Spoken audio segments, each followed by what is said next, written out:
This is the day that the Lord has made. Hey everyone, my name is Vanessa. I'm a Christian woman. I'm a single mom, doing my best to put God first and follow Jesus Christ as best as I can. I want to share with you all a book that I received the Christmas I was 9 years old. The children's stories of the Bible from the Old Testament and the New Testament. I've already recorded the entire Old Testament. I did one video per chapter. Now I'm in the New Testament. Hopefully you will share this with your children. Chapter 37, the healing of the Centurion servant. In the town of Capernaum, where Jesus did much of his teaching and where he returned after many of his trips, there was a company of Roman soldiers, as in all the larger towns of Israel. The Romans ruled the land as part of the Roman Empire, though they let the Jewish leaders exercise most of the power under the watchful eye of Rome.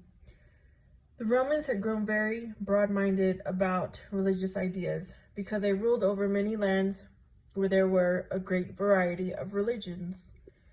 So long as the people paid their taxes and didn't make trouble, the Romans let them practice whatever religion they wished. The officer in charge of the company in Capernaum was a Roman centurion, a rank we might call captain. This centurion had studied the Jewish religion and had become very interested in it. He had even built a synagogue where the Jews of Capernaum worshipped. The Jewish leaders respected this Roman, but they could never accept the idea that an outsider could have a truly deep faith in God. The Roman centurion had heard of Jesus. He had never seen him or heard Jesus speak, but he had studied his message from God and had come to believe that he was truly a man of God.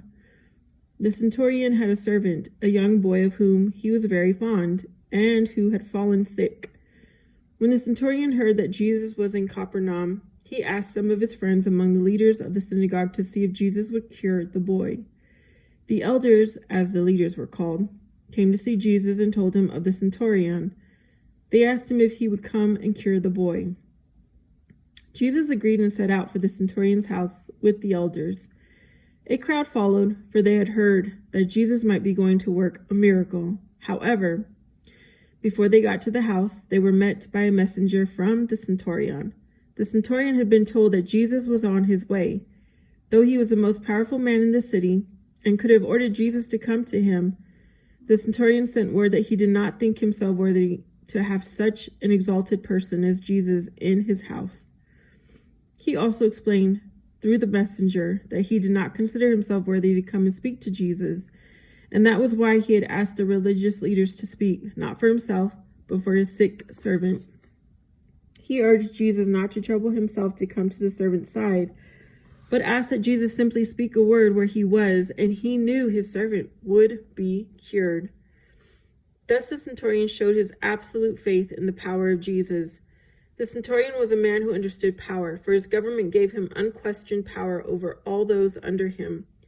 He explained his faith in Jesus by likening the spiritual power of Jesus under God to his own power as a centurion of Rome, used to having all his earthly commands carried out.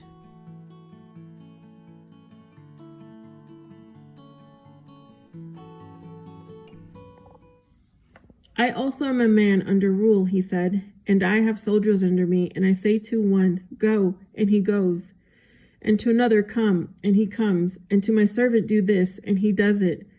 You too have power to speak and be obeyed. Speak the word, and my servant will be cured. Jesus was impressed by the unquestioning faith of this Roman. Jesus turned to the crowd and said, in truth I say to you, I have not found so great a faith as this in all Israel.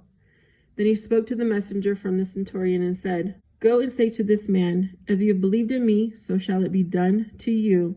When the messenger returned to the centurion's house, the servant had already been completely cured. So that's the end of that chapter. I hope you enjoy. I will have a playlist of my Old Testament and the New Testament. If you liked, please subscribe, comment, and I hope to see you next time.